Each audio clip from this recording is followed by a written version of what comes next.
The mud on the tires of my Ford F-150 was still fresh, a souvenir from a landing strip in rural Alaska that didn't even appear on most civilian maps. I had driven straight from the airfield to Atlanta, fueled by bad coffee and a naive, desperate hope that this year, Christmas would be different. It was a foolish hope. I knew that. But when you spend your life navigating through storms at 30,000 feet, you tend to believe you can navigate anything, even a toxic family. I pulled into the driveway of the colonial-style mansion in Buckhead. The house looked magnificent. Wreaths hung from every window, and golden lights draped the manicured hedges like expensive jewelry. It was picture-perfect. It was the American dream. And I paid for every single inch of it. I killed the engine. The silence inside the cab was deafening compared to the roar of the C-130 Hercules engines I'd been listening to for the past 3 weeks. I took a deep breath, checking my reflection in the rearview mirror.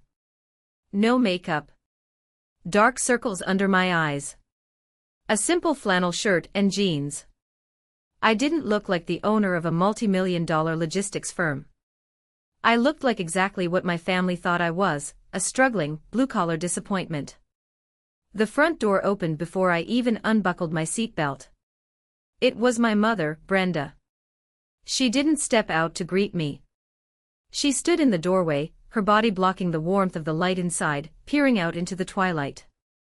I saw her eyes scan my truck, my reliable beast of a truck, and her lips pursed into a thin, tight line of disapproval. I stepped out, the cold December air biting at my cheeks. "Merry Christmas, Mom," I called out, forcing a smile I didn't feel. She didn't smile back. She stepped onto the porch, hugging her cashmere cardigan tighter around herself, and hissed, "Jasmine. What on earth are you thinking?" I paused, my boots crunching on the gravel. "Hello to you too, Mom. I'm thinking I'm home for the holidays." "Look at that thing," she gestured vaguely at my truck with a manicured hand. "It's covered in filth. The neighbors are going to think we're having plumbing work done. Or that we've hired a gardener who doesn't know how to use a car wash." The sting was familiar. It was an old ache, like a fracture that never healed properly in the cold. "I just drove 12 hours, Mom. I wanted to see you." "Well, you can't leave it there," she said, her voice rising in panic as a Lexus drove past. "The Henderson party is arriving in 20 minutes. Move it to the back. Behind the garage. Way back, near the shed." "Mom, I have my bags." "Jasmine, please," she snapped, checking her watch. "Don't be difficult the second you get here. Just move the truck. And come in through the kitchen door. The foyer floor has just been polished, and I don't want those boots scratching it up." I stood there for a moment, gripping my keys. I could have told her right then. I could have told her that the filth on my truck was from a runway where I had just coordinated the delivery of 20 tons of medical supplies to a flood zone. I could have told her that the bank transfer I sent yesterday, the $50,000 disguised as a dividend payout from Dad's old failed investment account, was the only reason she could afford the catering for tonight's party. But I didn't. "Sure, Mom," I said quietly. "I'll park in the back." She didn't wait to see me do it. She turned and went back inside, shutting the heavy oak door firmly against the cold. I got back into my truck. I gripped the steering wheel so hard my knuckles turned white. Why did I do this? Why did I keep coming back to a place where I was treated like a dirty secret? "Because they're family," a weak voice in my head whispered. "Because you're the provider," a stronger, colder voice answered. I was the night warden. In the world of private military contracting and high-risk logistics, that call sign commanded respect.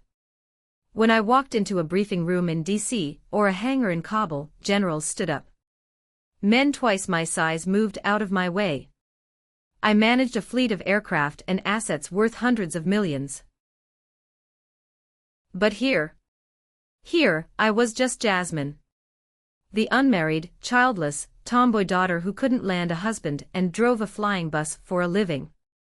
I drove around the side of the house, the tires crushing the pristine grass slightly, and parked behind the garage, hidden from view next to the overflowing trash bins. It was fitting, really. That's where they kept everything they didn't want the world to see. I grabbed my duffel bag.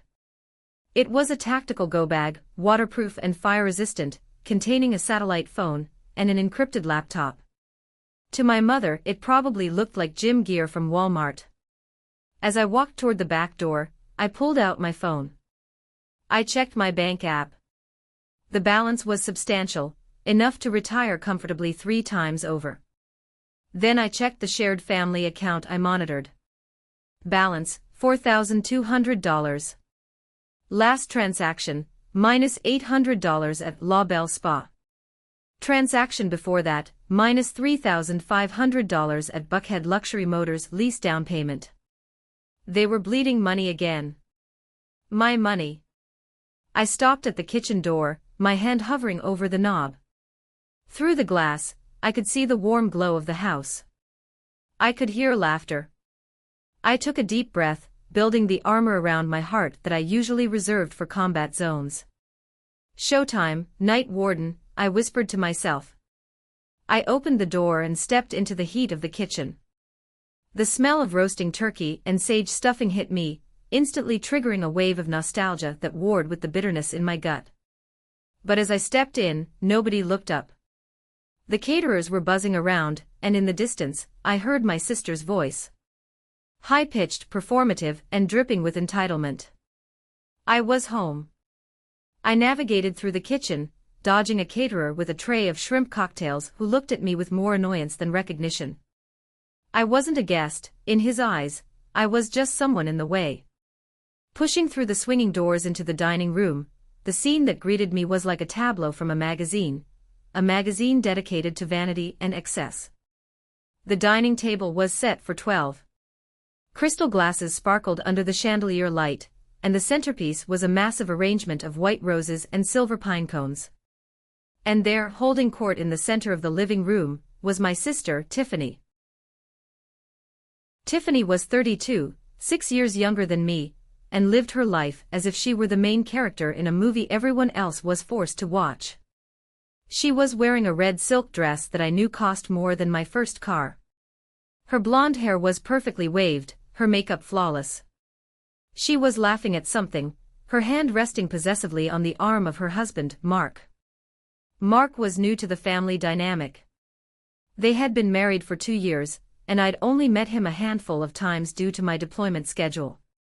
He was a handsome man, with the thick neck and restless eyes of someone who used to carry a rifle for a living.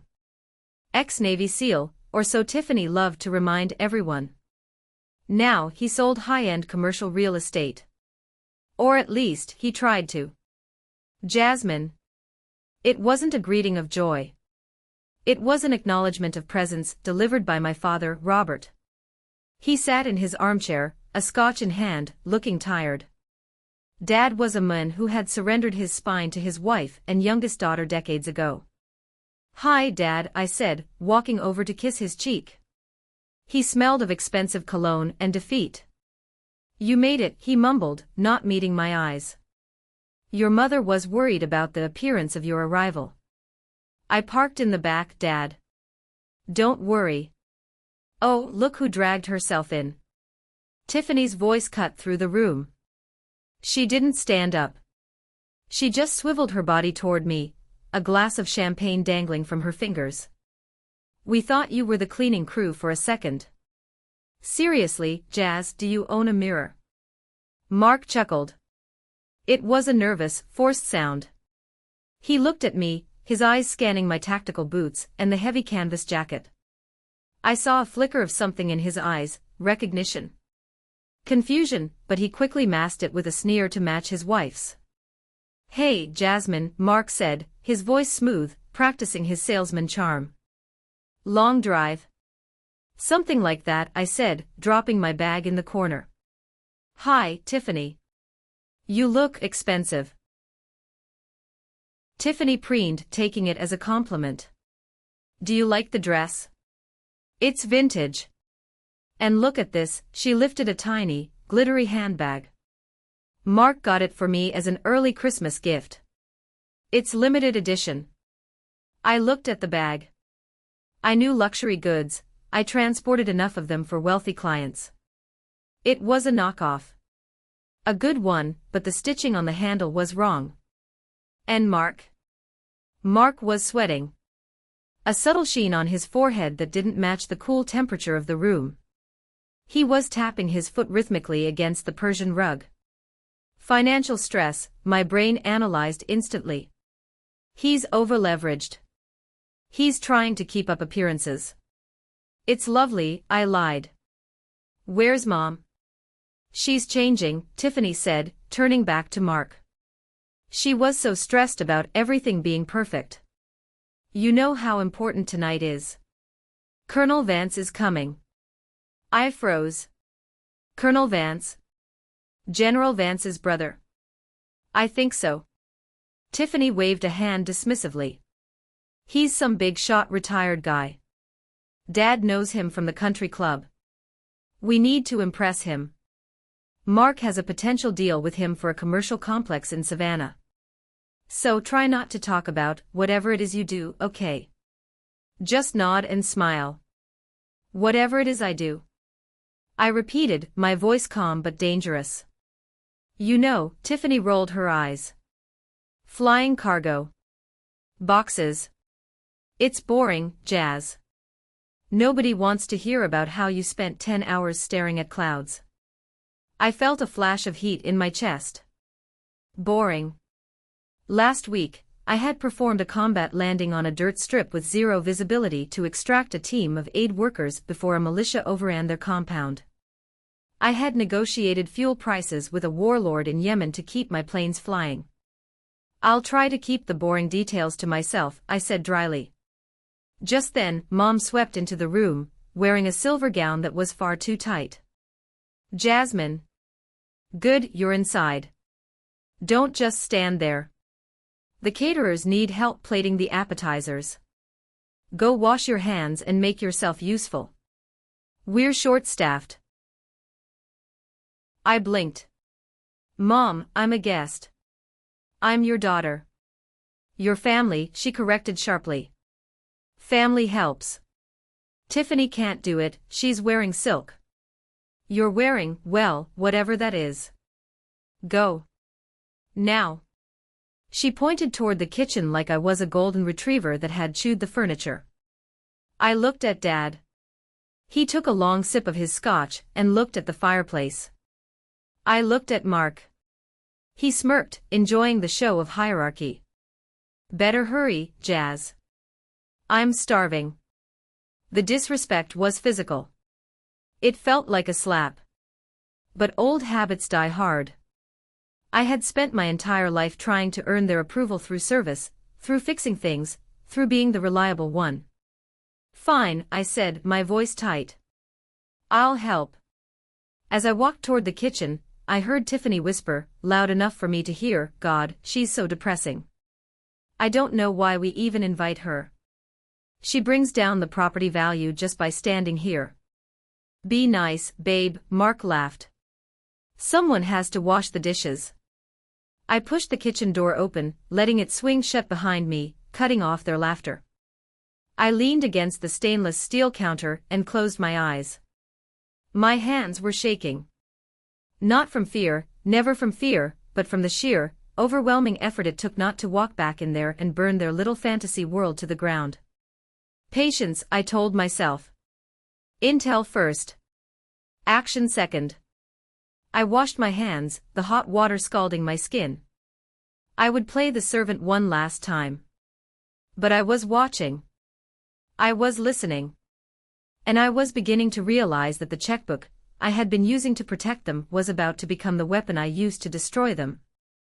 30 minutes later, the guests had arrived. The air in the dining room was thick with the scent of expensive perfume, and the murmur of polite, meaningless conversation. I was seated at the far end of the table, the overflow spot usually reserved for children or unexpected plus ones. To my left was a potted fern that kept brushing against my ear. To my right was an empty chair because one of the neighbors had cancelled last minute. Meanwhile, Tiffany and Mark were seated prominently in the center, directly across from Colonel Vance. Colonel Vance was a man in his late 60s, with a posture that looked like he had a steel rod for a spine. He had kind but sharp eyes. I respected him immediately. He was the real deal. I picked at my shrimp cocktail, keeping my head down, listening. "So, Mark," Colonel Vance said, his voice booming slightly. "Robert tells me you were in the teams. SEALs." Mark straightened up, puffing out his chest. "Yes, sir. 6 years. Coronado. Did a few tours." "Impressive," Vance nodded. "Thank you for your service, son." "What platoon?" "Team 4, Mark said quickly. "Mostly South America. Counter-narcotics." "Tough work," Vance agreed. He took a sip of wine. "And now you're conquering the real estate market." "Trying to, sir," Mark smiled, flashing perfectly whitened teeth. "Bringing that same discipline to the boardroom.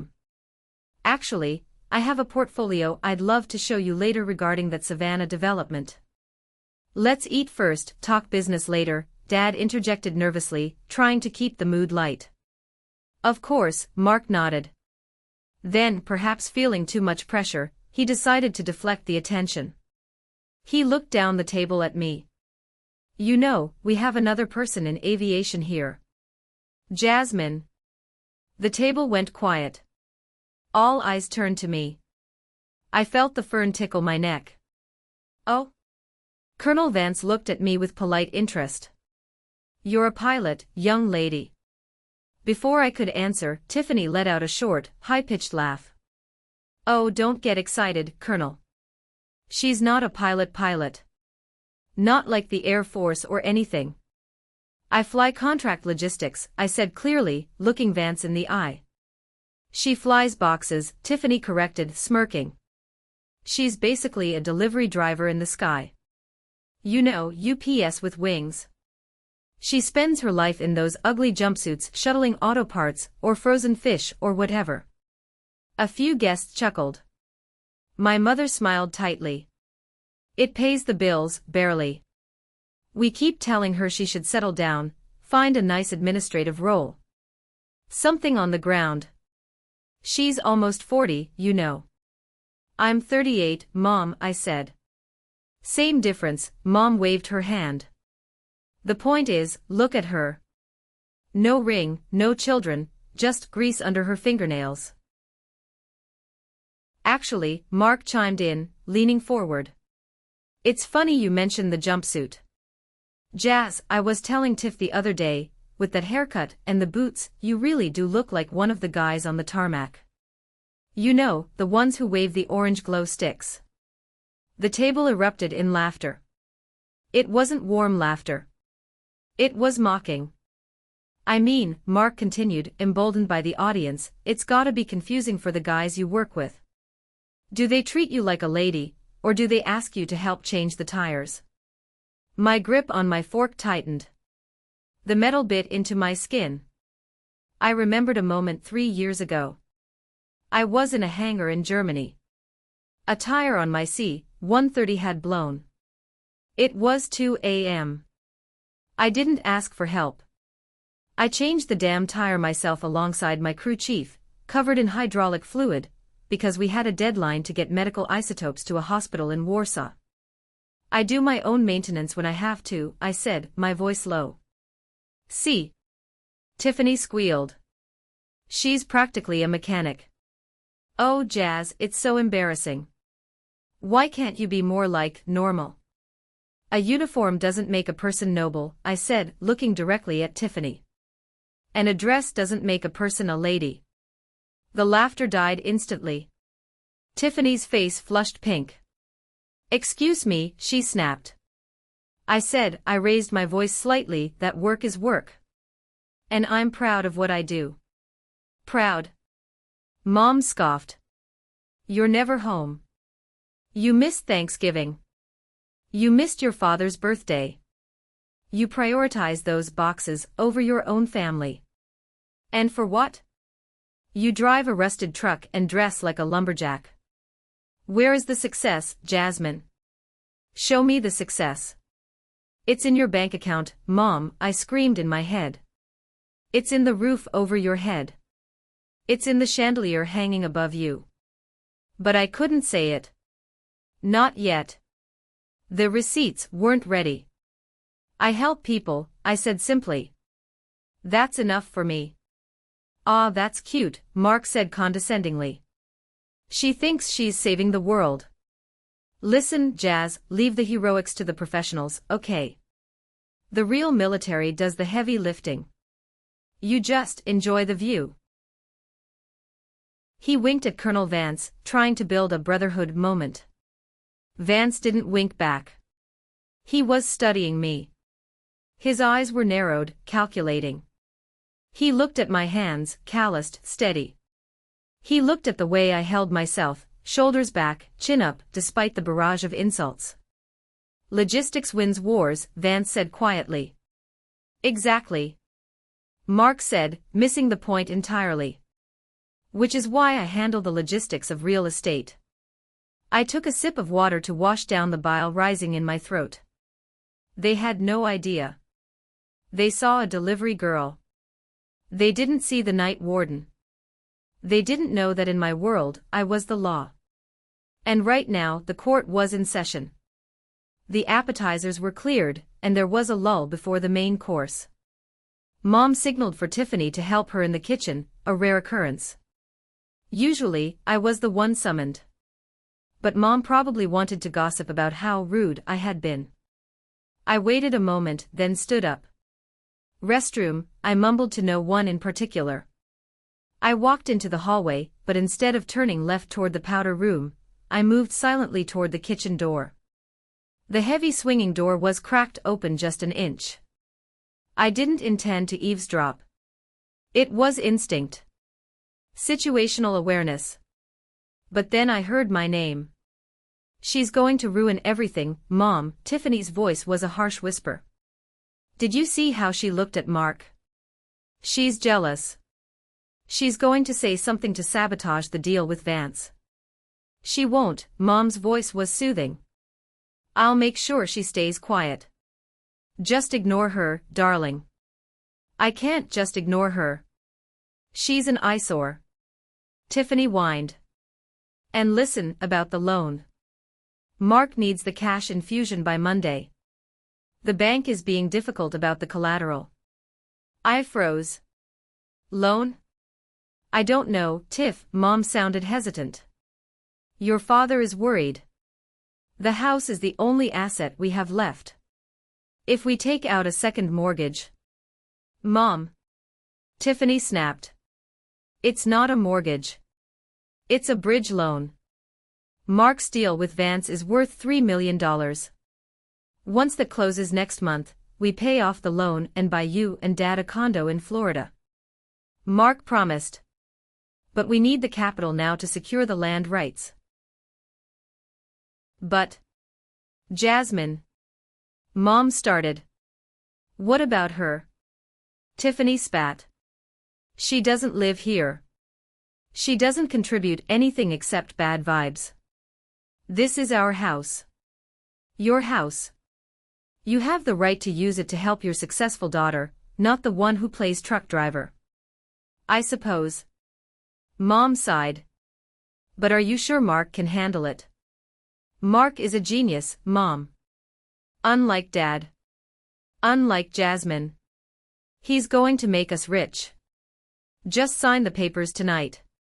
I have them in my bag.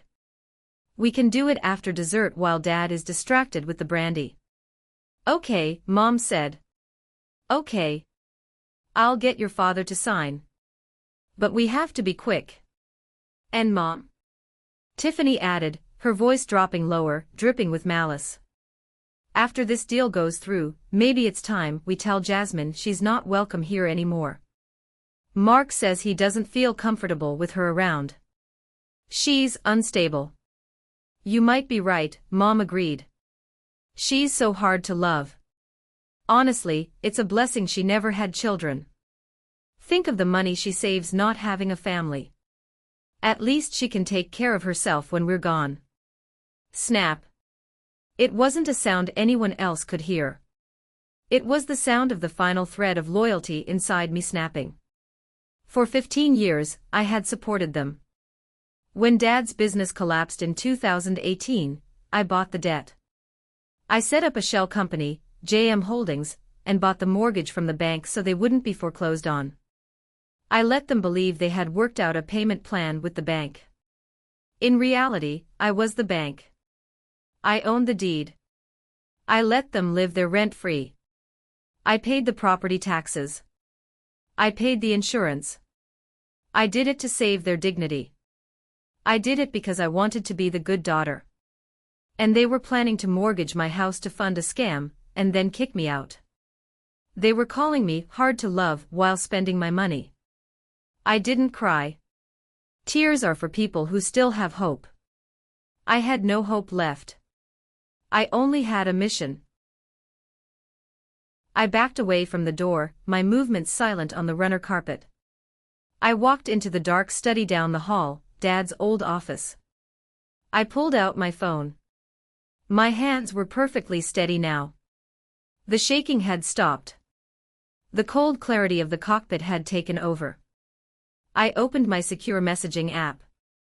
To Henderson, ESQ, attorney, status, urgent. Subject, property 42 Maple Drive. Message, activate protocol V, send the digital copy of the deed and the trust ownership documents to my email immediately. Prepare eviction notice for occupants, Robert Miller, Brenda Miller, Tiffany Miller, Mark Davis.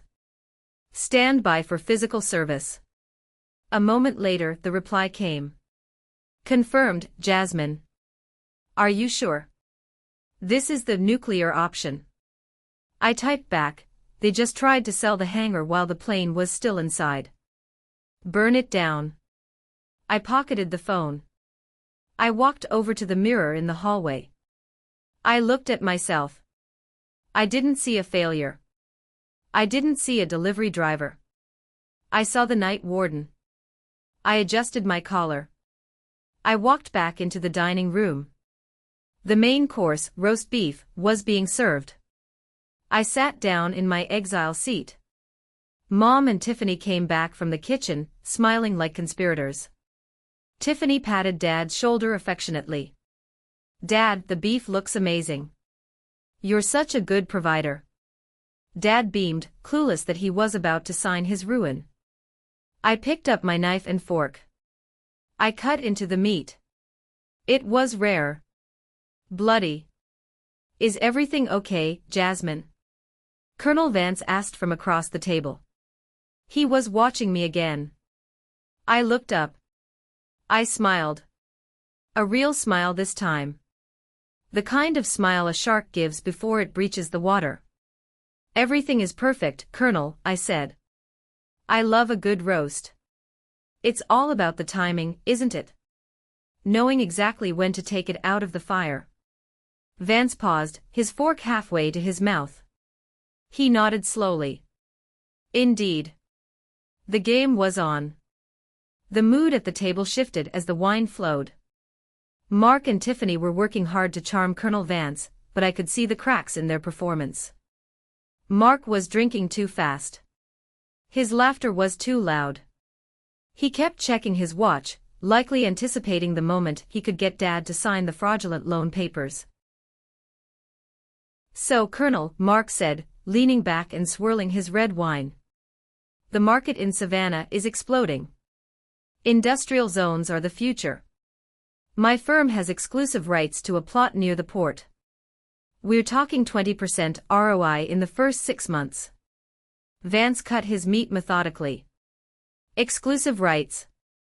That's near the wetland preserves, isn't it? I thought the EPA had a freeze on that sector. Mark blinked. A bead of sweat rolled down his temple. Ah, well, yes. But we have connections. We're working on a waiver. It's practically a done deal. Practically, I repeated the word softly. Mark shot me a glare. Real estate is complicated, Jasmine. It's not like checking a packing list. No, I agreed, taking a sip of water.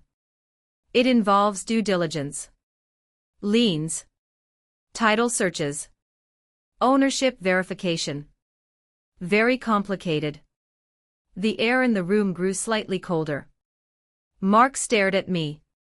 He was trying to figure out if I knew something, or if I was just throwing out buzzwords. Exactly, Mark said, turning back to Vance. Which is why you need a partner who knows the terrain. Speaking of terrain, Vance said, pivoting the conversation. I was reading about that blizzard up in the Dakotas last month. Nasty business. Grounded commercial flights for 3 days. Oh, terrible, Mom sighed. I hate the cold. That's why we want to get that condo in Florida. She glanced at Tiffany significantly. It wasn't just commercial, Vance continued. The National Guard couldn't even get rotors turning. But I heard a private contractor made a run into the exclusion zone to drop generators for a children's hospital. Flew AC-130 right into the teeth of the storm. I kept eating. I knew that run. I had lost an engine on the approach. It was a hairy landing.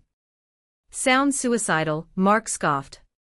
Probably some cowboy trying to make a quick buck. Actually, Vance corrected him, it was highly calculated. They call that pilot the ghost or something in the circles I hear from. Incredible skill. Well, it definitely wasn't Jasmine. Tiffany laughed, spraying a few crumbs of bread.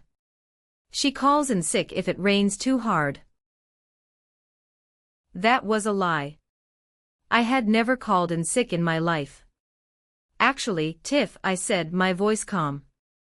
I was working during that storm. Doing what? She sneered. Sorting mail in a warehouse. Flying, I said. Mark rolled his eyes. Here we go again. The flying bus driver fantasy. You know, Mark, I said, turning my gaze full force onto him. I'm curious about your Savannah project. You said you need capital by Monday. Is that because the option expires or because you owe money to the investors you borrowed from last time? The table went silent. The clinking of silverware stopped. Mark's face went from flushed to pale. I don't know what you're talking about. I think you do, I said. I think you're over-leveraged on the Buckhead condo flip.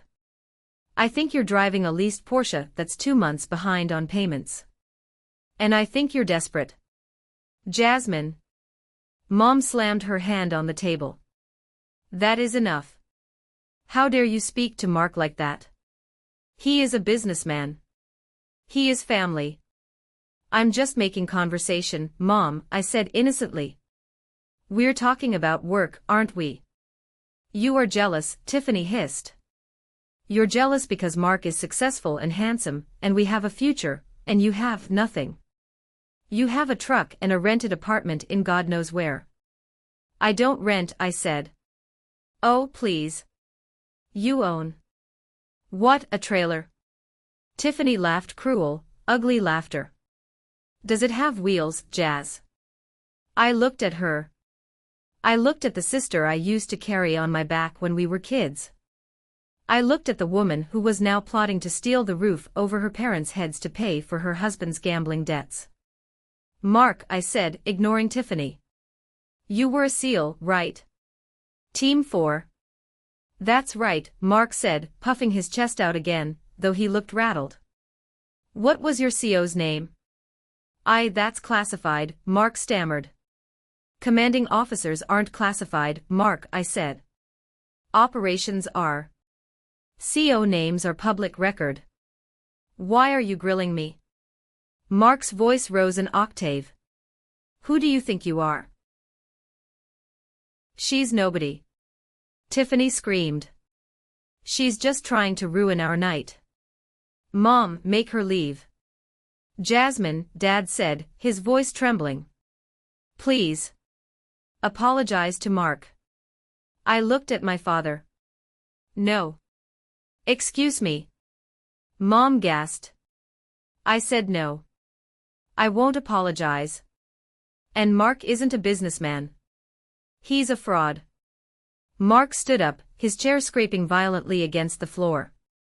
I don't have to listen to this trash. I served my country. I command respect. You're just a glorified stewardess. Sit down, son, Vance said, his voice low but commanding. No, Colonel. She's insulting me. Mark pointed a shaking finger at me. You think you're tough because you wear boots? You're nothing. You haul cargo. You're a mule. A pack mule. I slowly placed my napkin on the table. I stood up. I wasn't tall, but I knew how to project power. I had commanded rooms full of mercenaries. I don't haul cargo, Mark, I said softly. So what, you just teach flight sims? Tiffany smirked over her drink. Is that it? I smiled. It was the smile of the executioner. No. I fly. Tiffany laughed. Sure. You fly. What's your call sign then? Slowpoke. Big Bird. I looked at Mark. I locked eyes with him. I wanted him to see me. Really see me. Night Warden, I said. The room went still. The words hung in the air like smoke after a gunshot. Night Warden. To my mother and Tiffany, the words meant nothing. They were just sounds. Night Warden. Tiffany snorted, covering her mouth with her hand. Oh my God, that is the cringiest thing I have ever heard. Did you make that up? It sounds like a bad comic book character. It sounds ridiculous, Mom agreed, shaking her head. Jasmine, really, grow up. But Mark wasn't laughing. Mark had frozen mid-breath. His mouth was slightly open. His hand, which had been reaching for his wine glass, hovered in midair, trembling. If Mark had really been in the contracting world, even on the periphery, he knew that name. Night Warden wasn't just a pilot. Night Warden was the call sign for the CEO of Miller Logistics Solutions, the company that held the primary DoD contract for rapid extraction in hostile zones. The company that employed 300 people and owned a fleet of C-130s and private jets.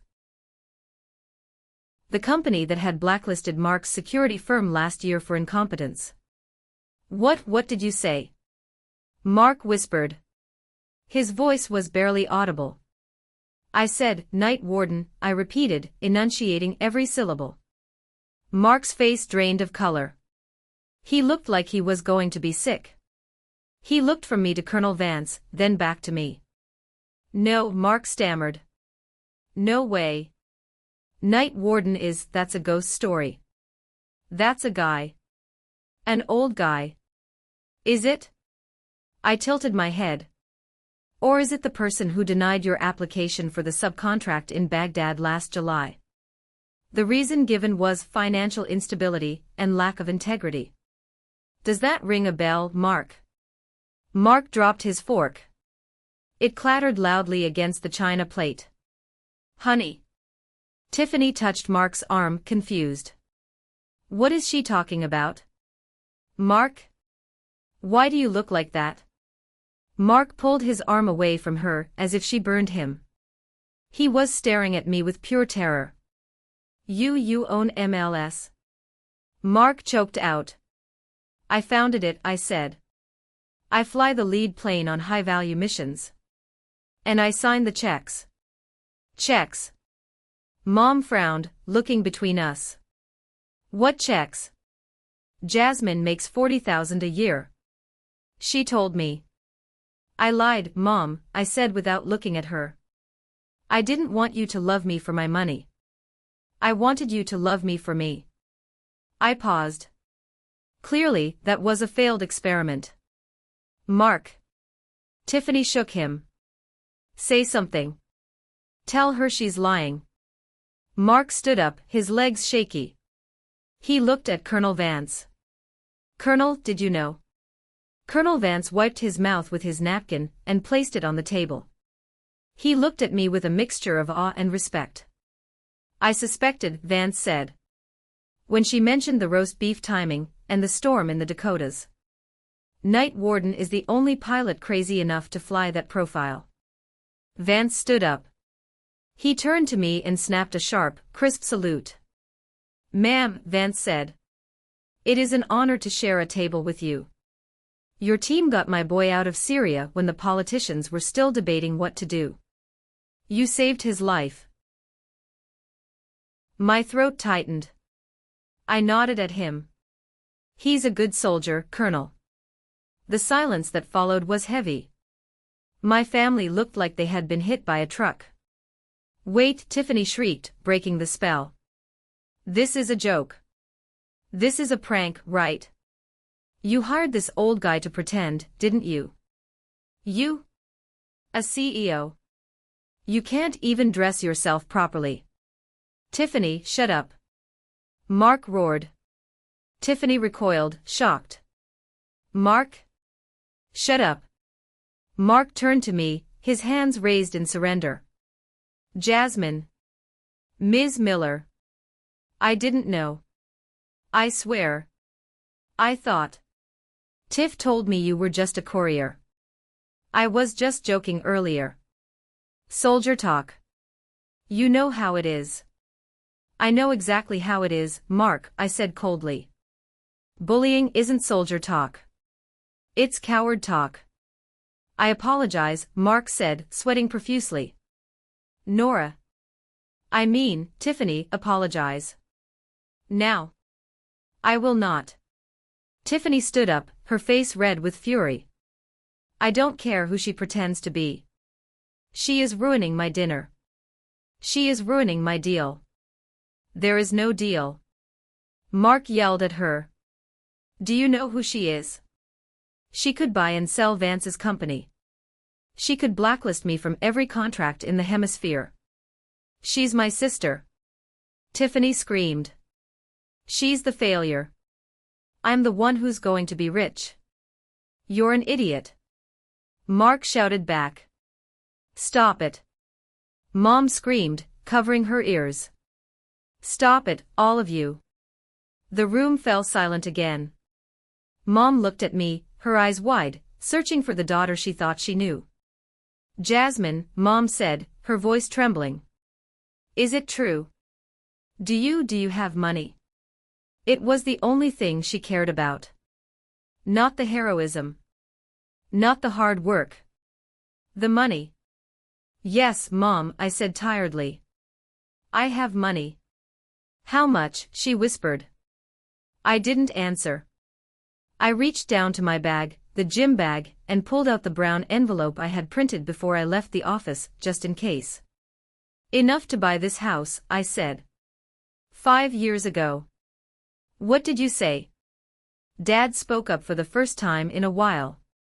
He looked pale, clutching his brandy glass like a lifeline. I tossed the brown envelope onto the center of the table. It landed with a heavy thud, sliding across the tablecloth, and stopping right in front of the flower arrangement. "Open it, Dad," I said. Dad reached out with a shaking hand. He opened the envelope and pulled out the documents. "What is this?" Tiffany demanded, trying to snatch them. "Some fake award." "It's a deed," Dad whispered. He adjusted his glasses. "And a trust agreement." "Read the name of the trust, Dad," I said. JM Holdings, Dad read. That's the company that bought our mortgage when the bank was going to foreclose in 2018. "And who is the sole beneficiary and trustee of JM Holdings?" I asked. Dad turned the page. His eyes bulged. He looked up at me, tears forming in his eyes. "Jasmine Miller." "You?" Mom gasped. "You bought the house."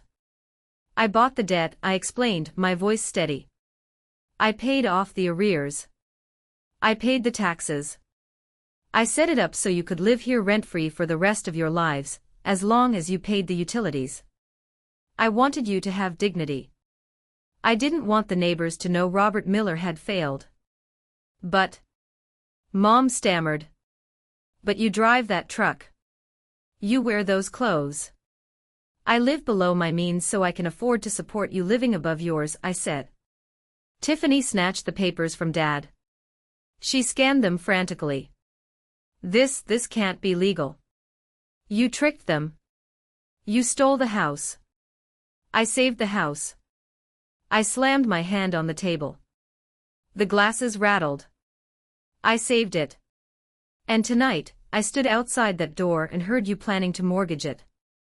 To take a loan out on a property you don't even own, to fund a scam for a husband who is lying to you. I pointed at Mark. Mark isn't a successful developer, Tiffany. He's broke. I ran a background check on him the day you got engaged. I didn't say anything because I wanted you to be happy. But he has 3 judgments against him for unpaid debts. The deal with Vance? It's a Hail Mary. If he doesn't get that money by Monday, his car gets repossessed and he likely faces fraud charges for a previous scheme. Every eye turned to Mark. Mark didn't deny it. He slumped into his chair, burying his face in his hands. Mark? Tiffany whispered. Tell me she's lying. It's over, Tiff, Mark mumbled into his hands. She's the night warden. She knows everything. She probably has my bank statements in that bag too. I do, I said. Do you want me to read them out loud? Or should we skip to the part where you spent 10 grand at a casino in Biloxi last weekend while Tiffany thought you were at a conference? Tiffany let out a strangled sob. She looked at her husband with horror. You spent the down payment money, she shrieked. I was trying to win it back. Mark yelled. Oh my God, Mom touched her chest. The scandal. The neighbors. The neighbors? I laughed. A harsh, bitter sound. That's what you care about? Mom, your son-in-law was about to trick you into committing bank fraud. Mortgaging a house you don't own is a felony. I just saved you from prison. Again. Colonel Vance cleared his throat. If I may, he said, standing up fully. Ms. Miller. Jasmine. I had my doubts about Mark's proposal, but I was doing it as a favor to your father. Knowing what I know now, knowing that he has disrespected a woman of your caliber, the deal is dead. He looked at Mark. Don't call my office again, son. Mark looked like he was going to cry. Vance looked at me. I'm leaving now. I don't think I have the stomach for dessert. Jasmine, if you ever need a referral or a reference, you have my direct line. And my gratitude. Thank you, Colonel, I said. Vance walked out. The front door closed with a click that sounded like a judge's gavel. We were alone. The family. The wreckage. You ruined it, Tiffany hissed. She was shaking, tears streaming down her face, ruining her perfect makeup. You ruined everything. You jealous, bitter witch. You couldn't stand seeing me happy. Happy? I asked. You were living a lie, Tiffany. I just turned on the lights. I hate you, she screamed. Get out. Get out of my house.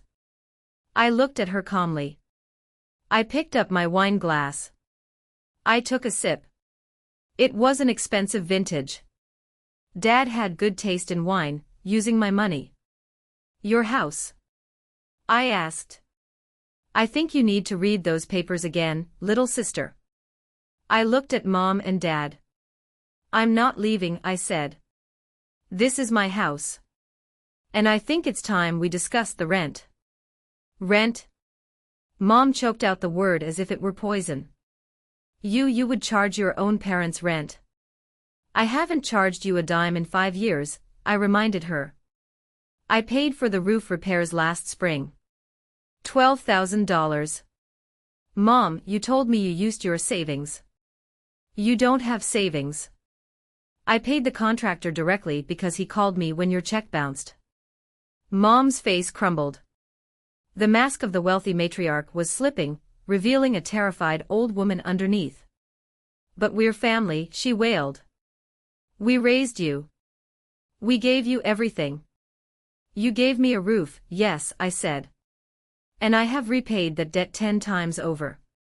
But tonight you made me park in the mud so I wouldn't embarrass you. You let my sister mock my career. You planned to kick me out of my own life once you stole the last of the equity. I stood up and walked to the head of the table. I stood behind Dad's chair. Here is the reality, I said, my voice hard. I am done being the ATM. I am done being the punching bag. I looked at Tiffany. Tiffany, you and Mark have 30 days to vacate the premises. You don't live here legally anyway. You've been staying here for 2 years. Mom! Tiffany shrieked. Do something. She can't kick me out. Mom looked at me, eyes pleading. Jasmine, be reasonable. Where will they go? Mark is having trouble. Mark is a grown man, I said. And Tiffany is 32. Maybe she can get a job. I hear UPS is hiring. She likes logistics, right? Tiffany gasped. As for you, Mom and Dad, I continued. You can stay. Hope flickered in Mom's eyes. But I raised a finger. Things change. No more country club memberships on my dime. No more catered parties. I'm selling the Lexuses. You get one practical car. And Tiffany is not allowed to ask you for money. If I see a single withdrawal from the joint account that goes to her, I sell the house, and you move into a condo. A small one. You can't control our lives. Dad sputtered, finding a scrap of courage. I pay for your lives, Dad, I said. So yes, I can. I reached into my bag again. I pulled out my phone. I have a flight to catch, I lied. I'm going to a hotel. I don't want to spend Christmas Eve here. The air is too toxic. Jasmine, wait, Mark said, standing up. He looked desperate. Jazz, look, about the Colonel, maybe you can call him back. Smooth things over? I can cut you in on the deal. 50-50. I stared at him. The audacity was breathtaking. Mark, I said. You're not a businessman. You're a leech. If you ever say my name to a client again, my legal team will bury you so deep you'll need a periscope to see the sun. Mark collapsed back into his chair. I picked up my duffel bag. I looked at the dinner table, the uneaten roast beef, the spilled wine, the scattered legal documents. It was a disaster. And I felt lighter. Merry Christmas, I said. I turned and walked toward the door. Jasmine!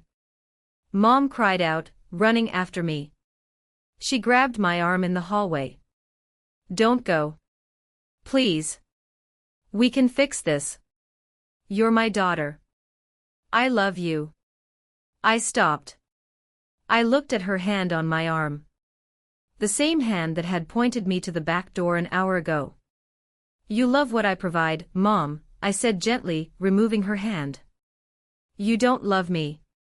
If I lost my money tomorrow, if I really was just a delivery driver, would you still want me here? She opened her mouth, but no words came out.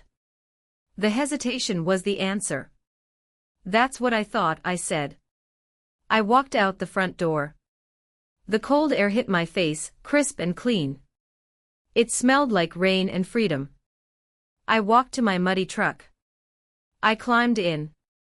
As I started the engine, I saw the curtains in the dining room window move. They were watching me leave.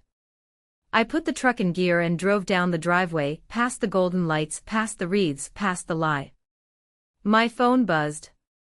It was a text from Colonel Vance. Message, Night Warden. If you're free for breakfast tomorrow, I have a contract in Alaska that needs a serious operator. Coffee is on me. I smiled. Wow. Talk about dropping the mic. Jasmine finally stood up for herself and revealed the truth. It must have felt satisfying to see Mark and Tiffany's faces, but also heartbreaking to realize her mother's true nature. You are an amazing, patient audience for sticking with me through this emotional roller coaster. Please hit the like button and comment the number 1 below so I know you are Team Jasmine and you're ready for the finale. Your support encourages me to tell more stories like this. Comment 1 now, and let's see what happens next. I checked into a Holiday Inn about 5 miles from the house. It wasn't the luxury accommodations I could afford, but it was clean, anonymous, and most importantly, it was quiet. Or at least, the room was quiet. My phone, however, was screaming. I sat on the edge of the bed, still in my flannel shirt and jeans, staring at the screen. It was lighting up like a runway at midnight. 17 missed calls from Mom. 12 from Tiffany. 5 from Dad. And 1 long text message from Mark that started with "Jasmine, please, let's be rational adults," and ended with a veiled threat about suing me for defamation of character. I didn't block them. Not yet. In my line of work, information is ammunition. You don't cut off the enemy's comms until you know exactly what their next move is. I needed to see how they would spin this. I needed to see if they would apologize or double down. I opened the first voicemail from Mom. I put it on speaker, setting the phone on the nightstand next to a lukewarm bottle of water. Her voice filled the small hotel room, shaky and thick with tears. "Jasmine, I don't know what got into you tonight. You humiliated us. You humiliated your sister. Mark is threatening to leave her because of the stress you caused. Is that what you wanted? To destroy this family on Christmas Eve? Call me back. We need to fix this deed situation. You can't just own the house. It's not right." I felt a cold knot tighten in my stomach. It's not right. Not "thank you for saving us from homelessness." Not "I'm sorry we treated you like garbage." Just anger that I had disrupted the hierarchy. In her mind, I was still the servant, and servants aren't supposed to hold the keys to the castle. Then came a text from Tiffany. It was a photo. A selfie of her crying, mascara running down her cheeks, with the caption, "Look what you did. You happy now, night warden? You're just a bitter, lonely old maid with money. Mark says your company is probably a front for something illegal anyway. We're going to call the IRS." I actually laughed. It was a dry, humorless sound. Go ahead, call the IRS. My books were cleaner than her husband's conscience. I opened my laptop. I had work to do. If they wanted a war, I would give them a war. But unlike Mark's sloppy, emotional battles, mine would be surgical. I logged into the secure portal for JM Holdings, the shell company I used to manage the house. I drafted a formal email to my attorney, Henderson. Subject: Acceleration of Eviction Protocol. Directives: issue a formal 30-day notice to quit for occupants Mark Davis and Tiffany Miller. They are unauthorized tenants. Regarding Robert and Brenda Miller, draft a lease agreement. Rent is set at $1 per month, contingent on the removal of unauthorized occupants. If they refuse to sign, initiate full eviction for all parties. It was brutal. I knew that. But I also knew that if I gave them an inch, if I let them stay for a few weeks, while Mark sorted things out, they would never leave. They would drain my parents dry and then blame me when the money ran out. Around 2 a.m., my phone buzzed again. This time, it wasn't family. It was a notification from my bank. An attempted charge on the joint family account I monitored. Amount: $5,000. Merchant: DraftKings Online. Cardholder: authorized user, Robert Miller. I frowned. Dad didn't gamble. He barely knew how to use an iPad. I dug deeper into the transaction history. There had been a pattern of small withdrawals over the last 2 months, all from ATMs near Mark's office, using Dad's debit card. The pieces clicked into place. Mark hadn't just been trying to mortgage the house. He had been siphoning money from my parents' small pension fund for months. He had stolen Dad's card information. The knot in my stomach turned into a fire. This wasn't just about disrespect anymore. This was elder abuse. This was theft. I picked up the phone and dialed the 24-hour fraud line for the bank. "This is Jasmine Miller," I said when the operator answered. "I am the primary account holder. I need to report unauthorized transactions and freeze all cards immediately. Yes, including the secondary user cards. And I need a full forensic audit sent to my lawyer." I hung up. I walked to the window and pulled back the curtains. The parking lot was empty, bathed in harsh orange streetlights. They thought I was the villain of this story. They thought I was the family failure because I didn't have the husband, the kids, the country club membership. But as I stood there, watching the snow begin to fall, I realized something. I wasn't the failure. I was the firewall. I was the only thing standing between my parents and total ruin. And sometimes, to save the forest, you have to let the dead wood burn. I went to sleep. For the first time in years, I didn't dream about crashing. I slept the sleep of the righteous. The next morning was Christmas Day. The world was quiet, but I was in motion. I had agreed to meet Colonel Vance for coffee at 10 a.m., but before that, I had one stop to make. I needed to go back to the house. Not to argue. Not to negotiate. But to retrieve the few things that actually mattered to me. My grandfather's compass, which I kept in a box in the attic. My old flight logs. And the photo albums that I knew Tiffany would throw in the trash the moment she started packing. I pulled into the driveway at 8:30 a.m. The house looked different in the daylight. Less magical. The Christmas lights were off, and the wreaths looked a bit droopy. There was a strange truck parked in the driveway, blocking Mark's Porsche Cayenne. A tow truck. I parked my F-150 on the street and walked up. A large man in a high-vis vest was hooking chains to the Porsche's axle. The front door of the house flew open. Mark ran out, wearing silk pajamas and slippers, screaming, "Hey! Hey! What are you doing?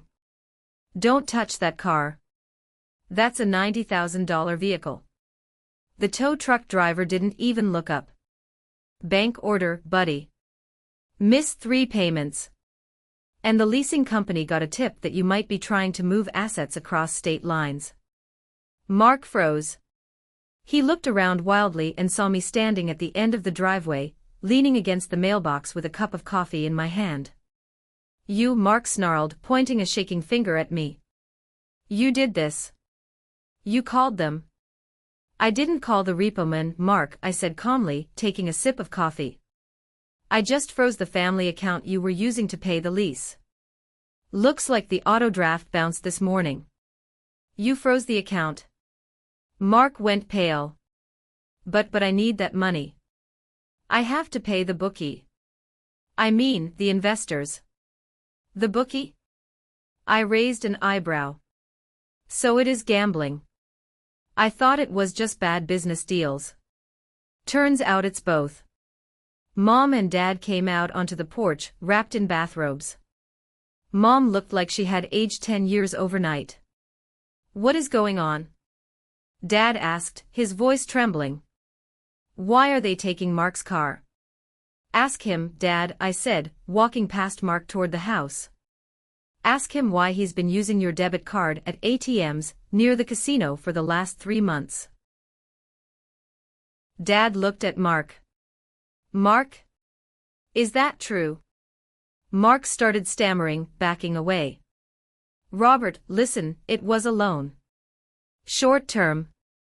I was going to pay you back double." "The system.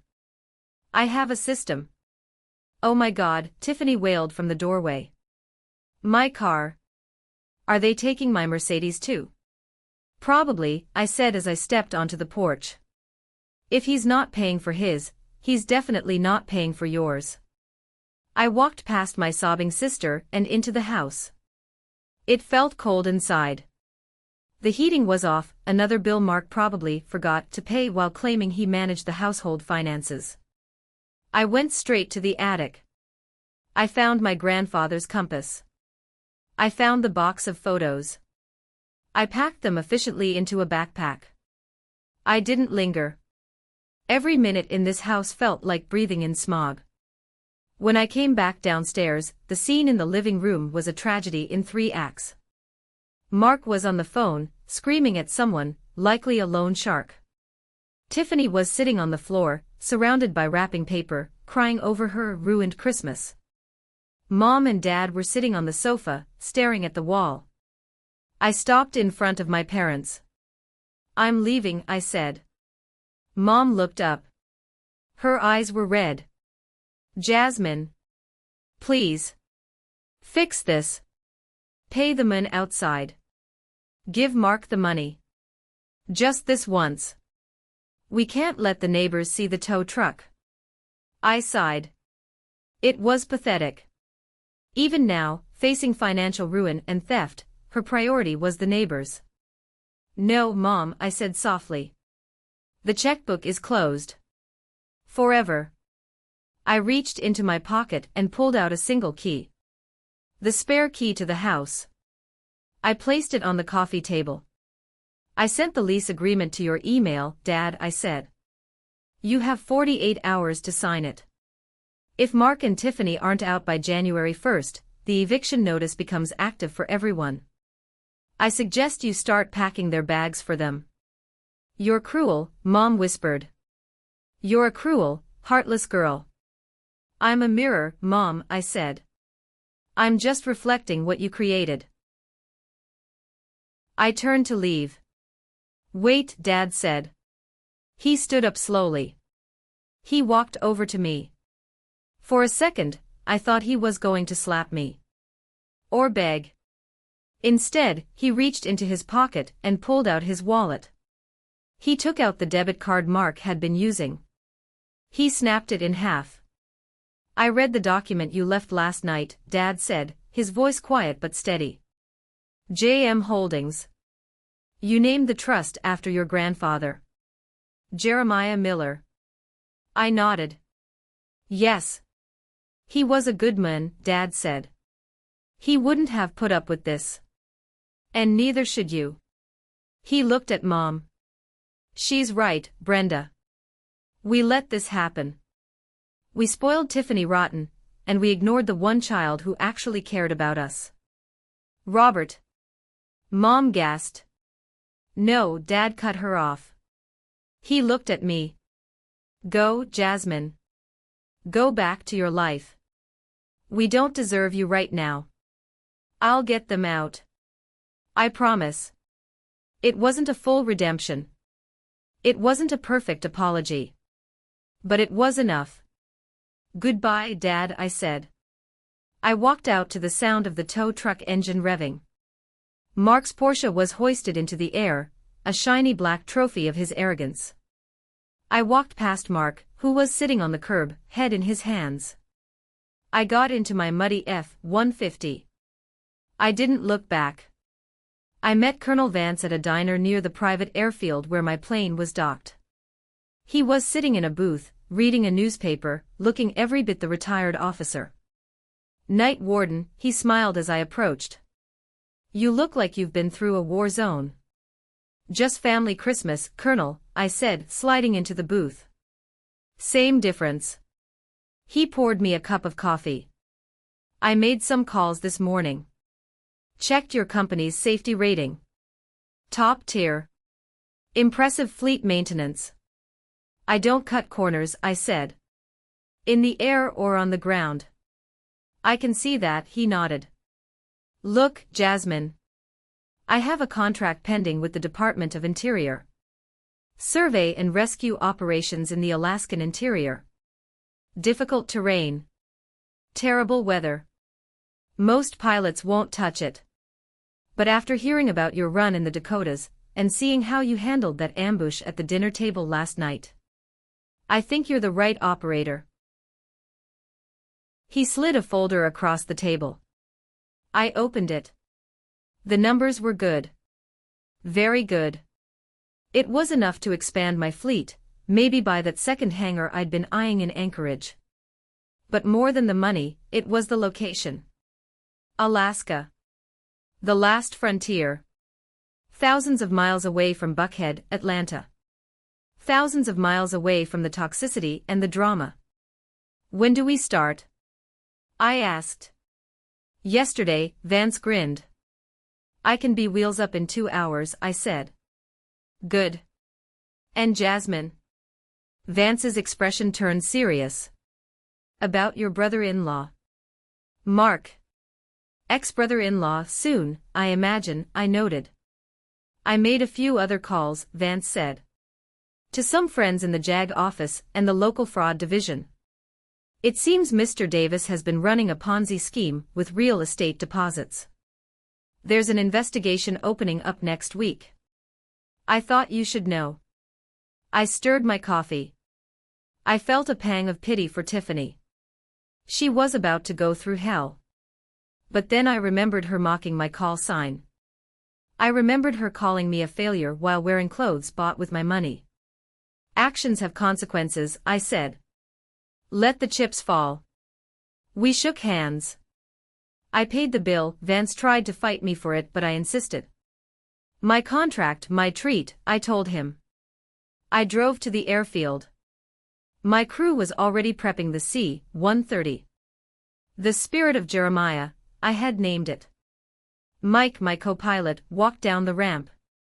He was a 25-year-old kid from Texas, loyal as a dog and sharp as a tack. Hey boss, Mike said. Ready to roll. We got a weather front moving in from the north. Let it come, I said, throwing my bag onto the loading ramp. We fly over it. I climbed into the cockpit. The smell of aviation fuel, old leather, and coffee was the best perfume in the world.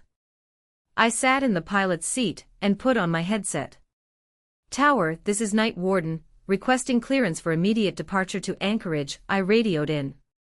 Night Warden, you are cleared for takeoff on runway 2 left. Merry Christmas, Jasmine. Merry Christmas, Tower. I pushed the throttles forward.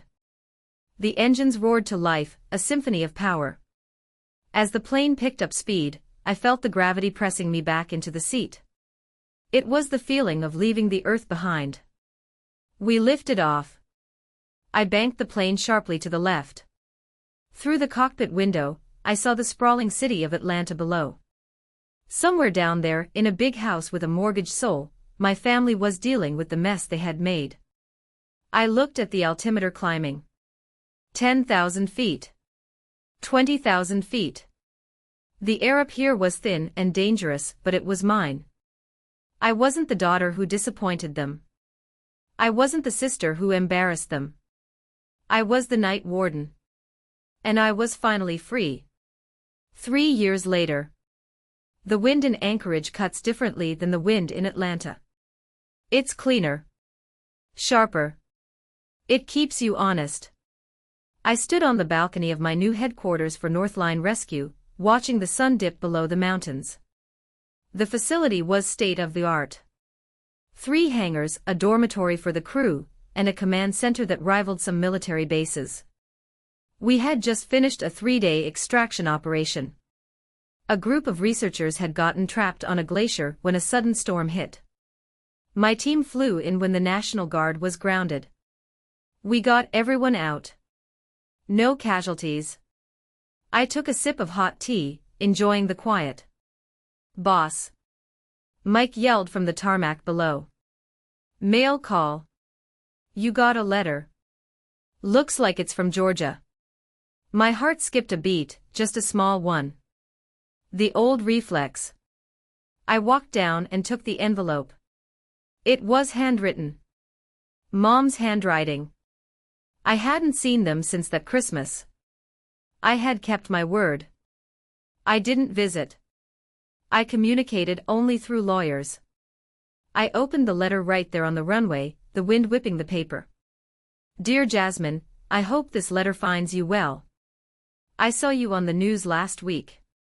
The interview about the glacier rescue. You looked strong. You looked happy. Your father and I are doing okay. The apartment is small, but it's easy to clean. We finally sold the big house. We had to after the legal fees for Mark's trial. I suppose you heard he got 5 years for wire fraud. Tiffany divorced him, of course. She's living with us now. She's working as a receptionist at a dental office. She hates it, but your father makes her pay rent. He's become very strict about that. I wanted to write to you, not to ask for money. We are managing on the pension, and the little bit left from the house sale. I wanted to write to tell you that we kept the photo of you. The one from your graduation. Dad put it on the mantel. It's the only photo there now. I know I can't undo the past. I know I was a terrible mother to the one child who deserved better. But I watch the sky sometimes, and when I see a plane, I think of you. I tell the ladies at the bingo hall, that's my daughter. She's the night warden. Stay safe, my angel. Love, Mom. I folded the letter. I didn't cry. The anger was gone, replaced by a dull, distant ache.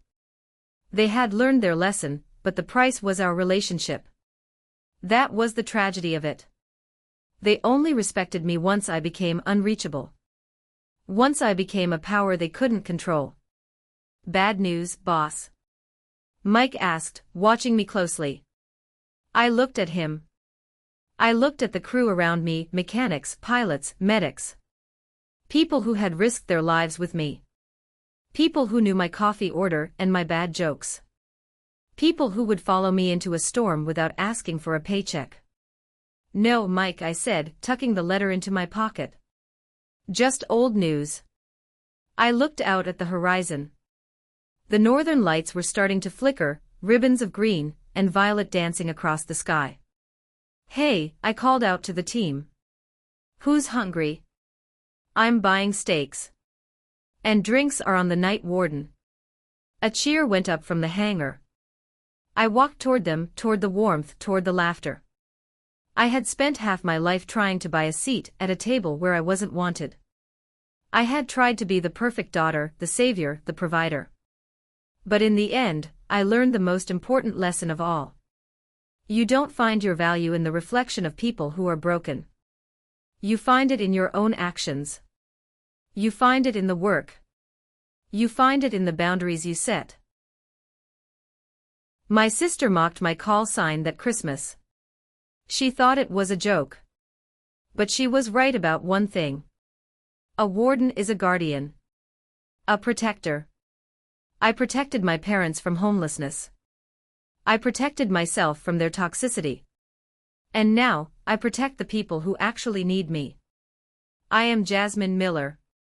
I am the night warden. And this is my family. Thank you from the bottom of my heart for listening to Jasmine's full journey. It was a long road from that dinner table in Atlanta to the snowy peaks of Alaska, but she made it. And if you are listening to this, I want you to know that you can make it too. You are not defined by how your family treats you. You are defined by your own strength. If this story touched you, share it with a friend who might need to hear it. Don't forget to subscribe to the channel so you don't miss our next story. Until next time, keep flying high.